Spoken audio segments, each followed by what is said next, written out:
ज्ञान चैतन्य प्रसारम्। నమస్కారం మన ధర్మం కార్యక్రమానికి స్వాగతం. ఇవాల్టి మన ధర్మం కార్యక్రమంలో మన ధర్మ సందేహాలను నివృత్తి చేసేందుకు మనతో పాటు ఉన్నారు ప్రముఖ ఆధ్యాత్మికవేత్త ధర్మశాస్త్ర నిపుణులు మనందరికీ సుపరిచితులైనటువంటి బ్రహ్మశ్రీ ఆచార్య కాకునూరి సూర్యనారాయణమూర్తి గారు. గురుగారు నమస్కారం. నమస్కారం అమ్మాయి. గురుగారు, వెండి రాగి వలె బంగారం కూడా ఒక లోహం, కానీ బంగారాన్ని లక్ష్మీ స్వరూపంగా ఎందుకు భావిస్తాం? బంగారానికి విలువ ఎక్కువ. బంగారం కంటే కూడా విలువైన లోహాలు ప్లాటినం, యురేనియం, ఇంకా చాలా ఉన్నాయి. 108 మూలకాలలో చాలా మూలకాలు రసాయన చర్యల ద్వారా లోహాలుగా రూపాంతరం చెందితే వజ్రం ఇలాంటివన్నీ కూడా చాలా విలువైనవి అవుతాయి. అయినా కూడా బంగారాన్ని లక్ష్మీ స్వరూపం. బంగారానికి ఉన్నటువంటి రంగు పసుపు, బంగారానికి ఉన్నటువంటి వశీకరణ శక్తి, ఆకర్షణ శక్తి. పసుపు వర్ణానికి బగళ అన్న పేరుంది, అది వశీకరణ చేస్తుంది. బంగారాన్ని మనం సేకరించి ఇంట్లో పెట్టుకుంటే బంగారం విలువ ఎప్పటికీ తగ్గదు. మనకు చాలా ఇష్టమైన వారిని బంగారం అని పిలుస్తూ ఉంటాం. ఎందుకు ఇలా పిలుస్తారు మీరు నన్ను అని ఏ ఇల్లాలైనా భర్తను అడిగితే నీ పేరు జ్ఞాపకం రాక అన్నాడు అనుకుంటే అది అతడికి చివరి రోజు అవుతుంది. అలా కాకుండా ఉండాలి అంటే చాలా విలువైన దానివి కదా అనే సమాధానం చెప్పాలి. ప్రాంతీయ ఆచారాలకు లోబడి బెల్లమును కూడా బంగారం అనే అంటారు. గ్రంథానికి కూడా, పుస్తకానికి కూడా బంగారం అన్న పేరుంది. ధనానికి బంగారం అన్న పేరుంది. పూర్వం బార్టర్ సిస్టంలో గవ్వలు, గోవులు ధనంగా వినియోగించిన తర్వాత గోవులను విభజించలేం. విభజన అంశం వచ్చేసరికి సూక్ష్మాతి సూక్ష్మమైన వివరణలో కూడా మనకు ఆ వెల విభజించవలసి వచ్చిన నేపథ్యం ఏర్పడినప్పుడు అరుదుగా లభించే లోహం బంగారం. ఇతర లోహాలు సులభంగా లభిస్తాయి. కనుక రాజాధికారుల నియంత్రణలో, నిర్వహణలో భూగర్భంలో ఉన్న లోహాలలో అరుదుగా లభించే లోహం బంగారం కనుక సేకరించి ఆ బంగారంతో నాణెములు సిద్ధం చేసి కార్షాపణాలుగా, రాగి నాణాలు తర్వాత వచ్చాయి, అంతకంటే పూర్వం బంగారమే మోహరీలుగా ప్రచారంలో ఉండేవి. ఈ కారణం చేత బంగారం చాలా విలువైనది అనే అభిప్రాయం మనలో నాటుకుపోయింది, పాతుకుపోయింది. పరిగెడుతున్న బంగారం ధరను చూచి మనం గుండెలు బాదుకునే అవసరం లేదు. మన వద్ద బంగారం లేకపోయినా పర్వాలేదు, బంగారం కంటే కూడా మించిన విలువైన వ్యక్తిత్వం ఉంది, ఆరోగ్యం ఉంది. ఆరోగ్యం, వ్యక్తిత్వం ద్వారా లభించిన ఆనందం ఉంది. ఇది బంగారం కంటే ఎక్కువ విలువైనది. దీనికి సమానమైనది మనోధైర్యం, ఆత్మస్థైర్యం. భౌతికంగా మట్టుకు రాగి, ఇనుము, ఇత్తడి, కంచు, వెండి ఈ లోహాలన్నీ సులభంగా లభిస్తాయి. బంగారం అరుదు కనుక విలువైనది. విలువైన దానినే మనం లక్ష్మి అంటాం కదా.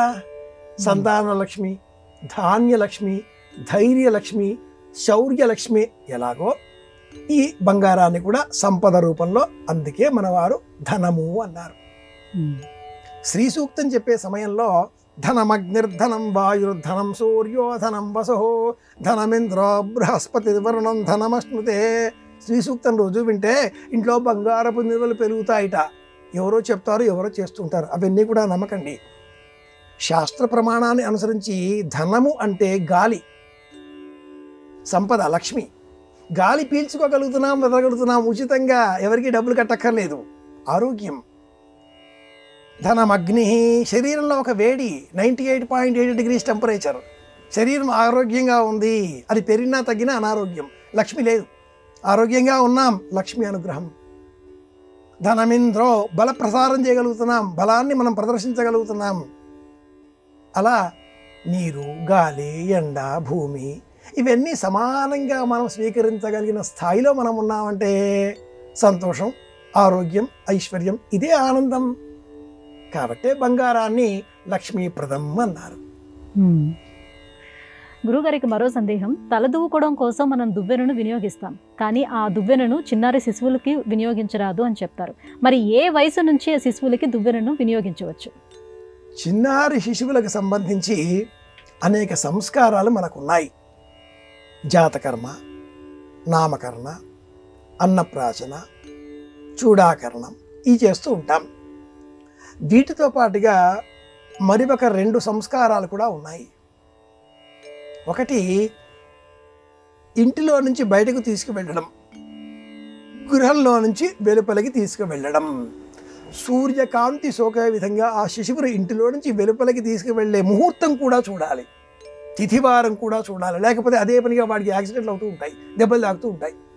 సమయం చూచి ప్రసవించిన అనంతరం ఆ శిశువును ఇంటిలో నుంచి బయటకు తీసుకువెళ్ళాలి. ఇది లక్షణం, ఇది శాస్త్రం, ఇది సంస్కారం, సంప్రదాయం. అలాగే శిరస్సు పైన ఆ కపాలం మధ్యలో ఒక చిన్న రంధ్రం ఉంటుంది. బ్రహ్మ కపాలం అన్నట్టుగా చెప్తారే, ఈ పైన సహస్ర దళముల మధ్యన ఉండేటటువంటి ఈ కపాలం స్కల్ మధ్యలో అంత చిన్న భాగం ఖాళీగా ఉంటుంది.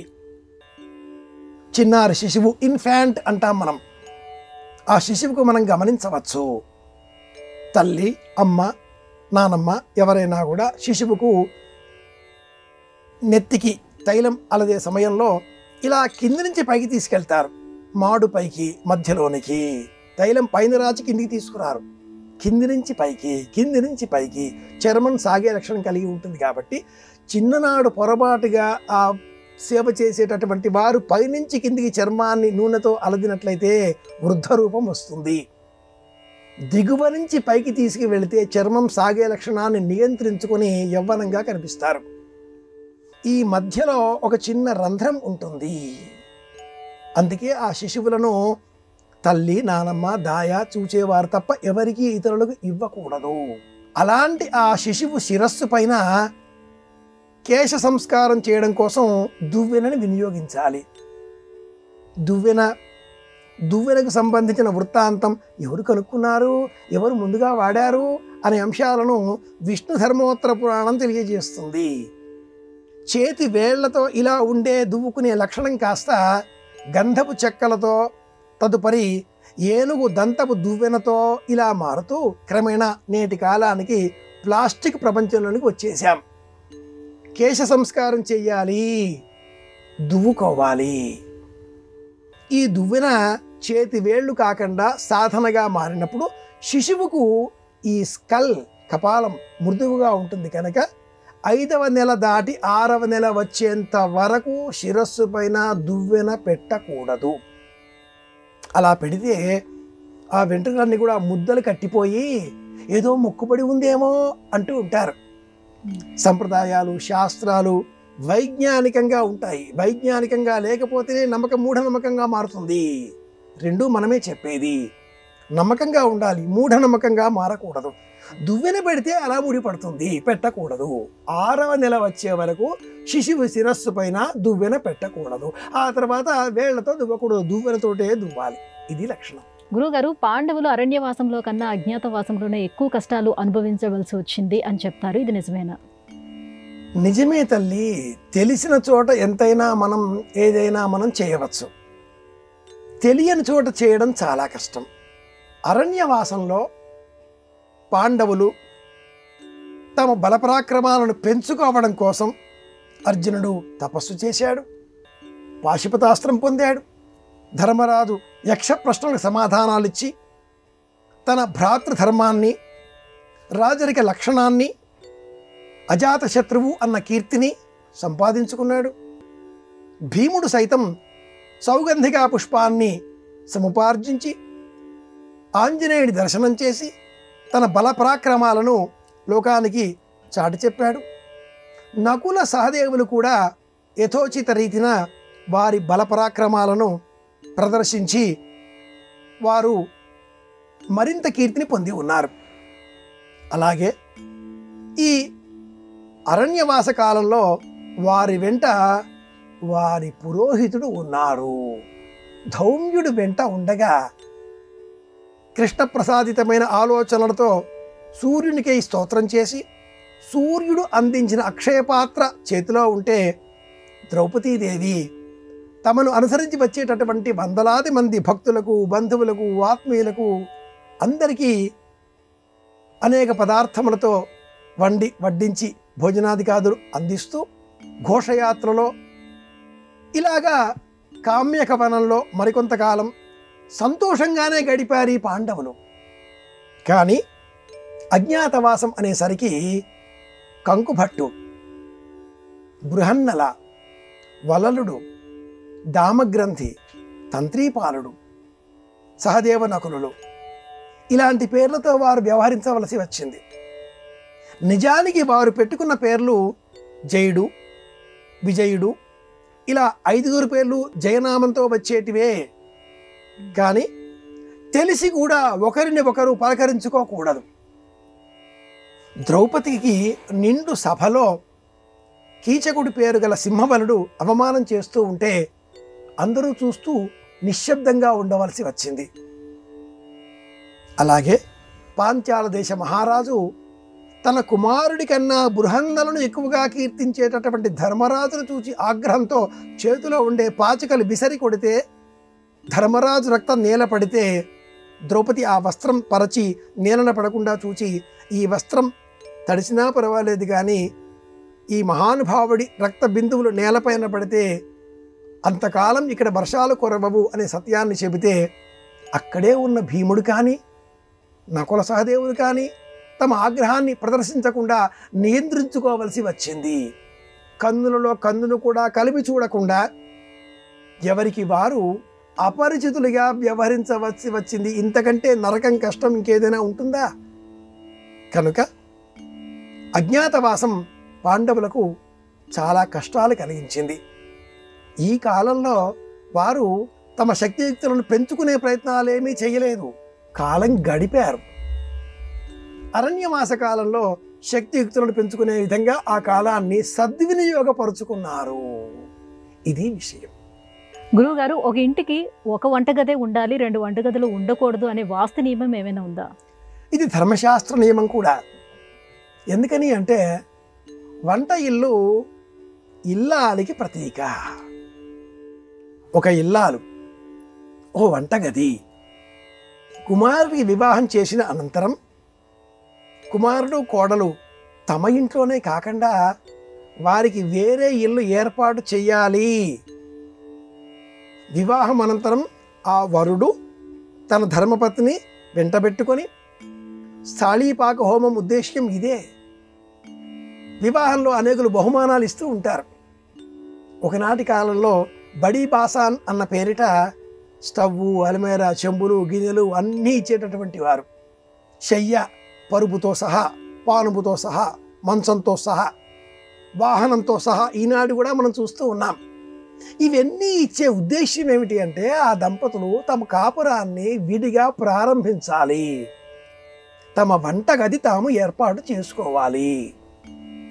తమ దేవతార్చన, తమ యజ్ఞోపవీతము, తమ అగ్నిహోత్రము, తమ వంటగది. ఇల్లాలికి వంటగదికి అభేదం. ఎవరి వంటగది వారిదే. అంతవరకు కుమారుడిని ప్రేమగా చూచిన ఆ తల్లి కుమారుడికి వివాహం అయిన అనంతరం కోడలు వస్తే ఒకే వంటగది ఉండడంతో ఆ వంటగదిలో కోడలు వంట చేస్తూ ఉంటే తన అధికారాన్ని ఏదో పోగొట్టుకున్న భావనతో ఆ అత్తగారు కోడలిపైన కొంత పెత్తనం చేసే ప్రయత్నం చేస్తుంది. ఎవరి వంటగది వారికి వేరే ఉండాలి. చెట్లు దూరంగా ఉంటేనే బాగా ఎదుగుతాయి. అన్నదమ్ములు కూడా ఒకే రక్తం పంచుకుని పుట్టిన వారే కానీ వారి ఇళ్ళ అండ్రు ఒకే ఇంటి వారు కారు కదా. వాళ్ళిద్దరూ బాగానే ఉంటారు, కానీ వీళ్ళిద్దరూ ఎవరి వ్యక్తిత్వం వారికి ఉంటుంది. నీకు పదవి ఉంది, డబ్బు ఉంది, నీ అహంకారం నీదే, నా వ్యక్తిత్వం నాదే. ఘర్షణ సహజం. కనుక అన్నదమ్ములు కూడా విడివిడిగా ఉన్నప్పుడు ఎవరి వంటగది వారిది అన్నప్పుడు ఒకే ఇంటిలో 2 వంటగదులు కూడవు.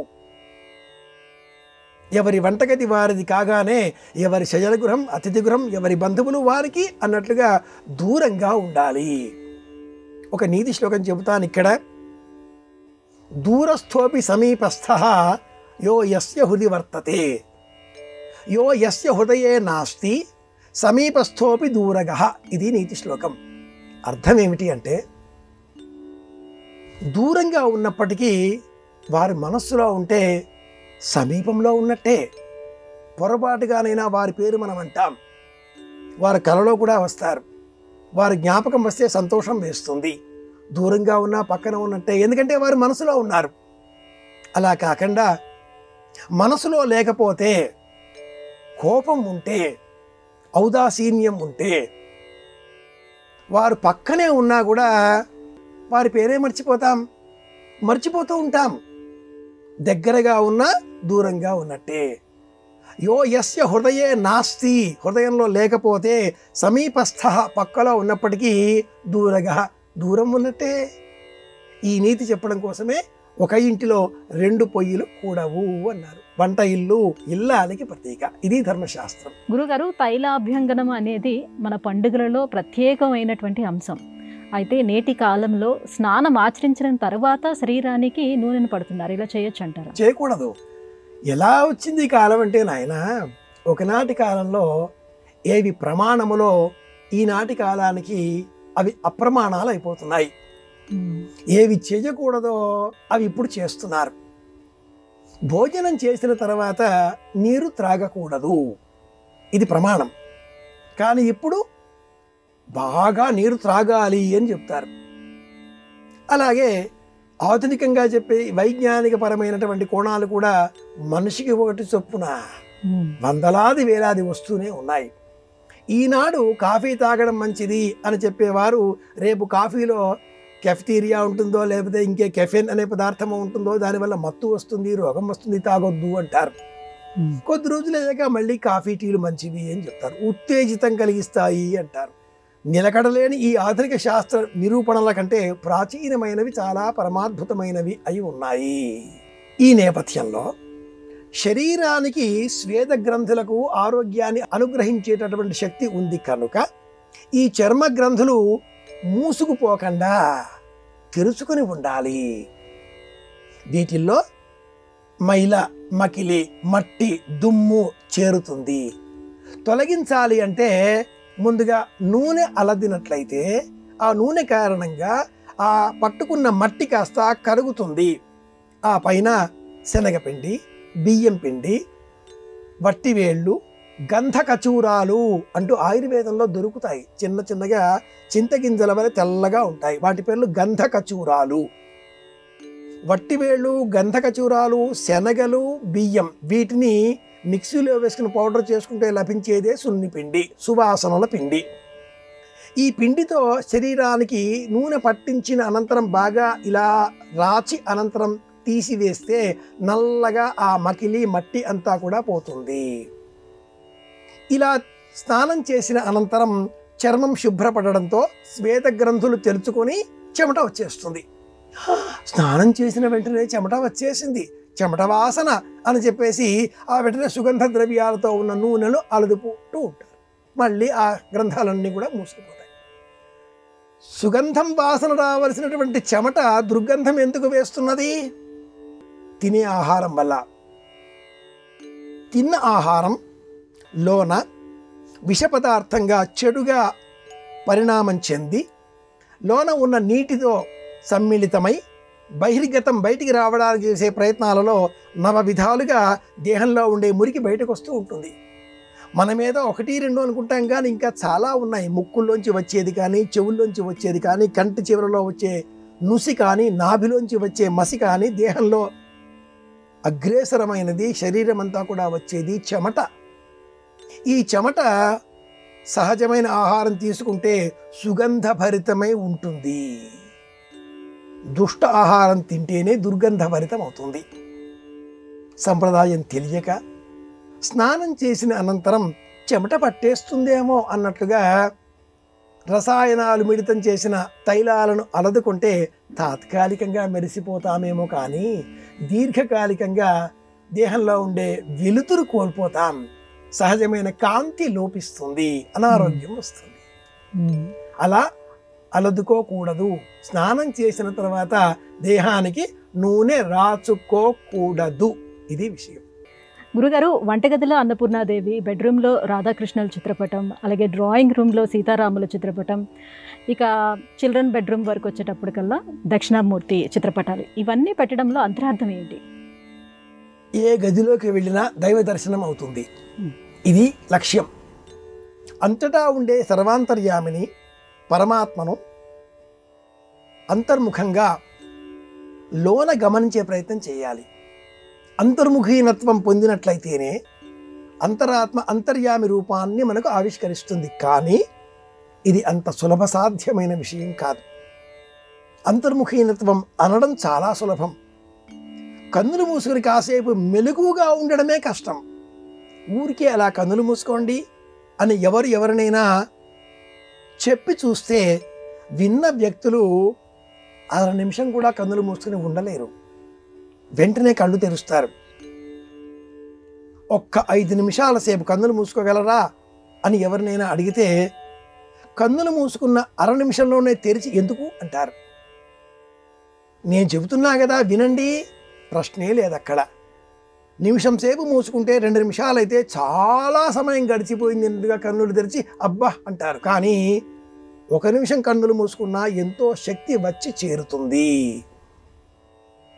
అలాగే ఆ శక్తిని మనం పొందే నిమిత్తమై ఆ శక్తిని దైవం అని వర్ణించిన మన పురాణాలు ఆ దైవానికి అనేక రూపాలను ఆవిష్కరిస్తూ భార్యాభర్తల మధ్య బంధం రాధాకృష్ణులు, సమస్త సామాజిక బంధనాలు కుటుంబ బంధనాలలో అగ్రేసర తాంబూలం రామచంద్రమూర్తి, విద్యా సంబంధితంగా దక్షిణామూర్తి, భోజనాదికాదులలో శివుడికే అలా భిక్ష అందించిన అన్నపూర్ణాదేవి, ఇటువంటి కథనాలతో ఆయా స్థలాలకు సంబంధించి మరింత శక్తిని అందించే నిమిత్తమై ఈ చిత్రపటాలను అక్కడ వేలాడదీయాలి అన్నారు.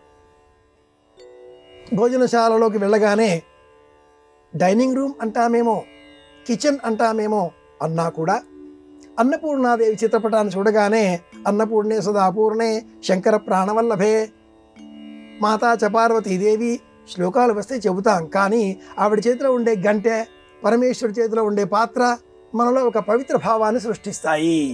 తీసుకునే ఆహారం ఆరోగ్యదాయకంగా మారుతుంది. అలాగే దక్షిణామూర్తి, ఆయన చేతిలో ఉండే జపమాల, అలాగే మరో చేతిలో ఉండేటటువంటి పుస్తకం, జింక, అగ్నిహోత్రం చదువుకోవాలి అనే జిజ్ఞాసను పెంచేవిగా మారతాయి. భార్యాభర్తల మధ్య అనుబంధానికి ప్రతీక రాధా రుక్మిణి సమేత కృష్ణ పరమాత్ముడు, సత్యభామ సమేత కృష్ణ పరమాత్ముడు. ఎలా చూచినా కృష్ణుడు మనలో కొంత లోకం మీద ఉండే వ్యామోహాన్ని వదిలించే విధంగా కనిపిస్తూ అమూలమైనటువంటి ప్రేమను కూడా పెంచి పోషిస్తాడు.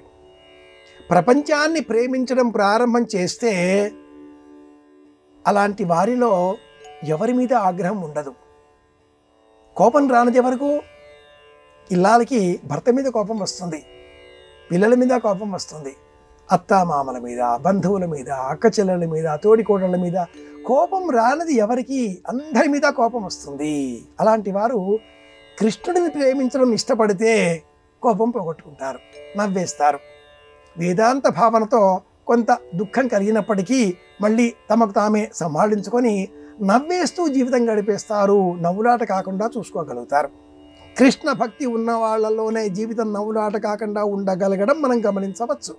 కనుక శయనగృహంలో కృష్ణ పరమాత్ముడి చిత్రపటం ఉంటే ఆయన ఒక్కడు ఉండడు, పక్కన గోవులో గోపికలో ఉండాలి, సత్యభామ రుక్మిణీదేవి ఎవరో ఒకరు ఉండాలి. అలా ఉన్న ఆ పటం చూచే కొద్దీ మనకు జీవితం మీద ప్రేమ పెరుగుతుంది, అందరినీ క్షమించే దయాగుణం కలుగుతుంది, భగవద్గీత జ్ఞాపకం వస్తుంది. అంతా ఇంతే అని అందుకే ఏర్పాటు చేశారు. అతిథి గృహం, డ్రాయింగ్ రూమ్ అంటాం కదా, అక్కడ సీతారాములు బంధువులతో ఉంటారు. శత్రుఘ్నుడు, లక్ష్మణుడు, ఆంజనేయుడు, బ్రహ్మ, విష్ణువు, మహేశ్వరుడు, వశిష్ఠుడు, విశ్వామిత్రుడు, అలాగే అగస్త్యుడు అందరూ ఉంటారు. అది డ్రాయింగ్ రూమ్ కదా, అతిథులు కదా, కుటుంబానికి ప్రతీక కదా, అందుకని రాముడి చిత్రపటం. ఇది నేపథ్యం. గురుగారు, ఇవాళ మన ధర్మం కార్యక్రమంలో మాకు వచ్చినటువంటి ధర్మ సందేహాలన్నీ కూడా నివృత్తి చేసినందుకు ధన్యవాదాలండి. కృష్ణార్పణం. ఇది ఇవాల్టి మన ధర్మం కార్యక్రమం. రేపటి మన ధర్మం కార్యక్రమంలో మళ్ళీ కలుసుకుందాం. నమస్కారం. ఈ కార్యక్రమాన్ని తిరిగి చూడాలనుకుంటే www.youtube.com/ETV Life Spiritual లో చూడవచ్చు.